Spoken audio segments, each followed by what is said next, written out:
Pildil on üks agressiivsemaid juuremädaniku tekitajaid, jäänesvaabik, mis näiteks levib ka juurkontakti kaudu haigelt puult tervele puule. Et on näha, et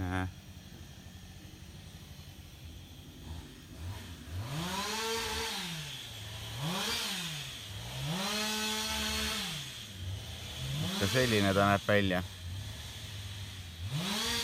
Kakaopruun pealtpoolt ja altist selline valge.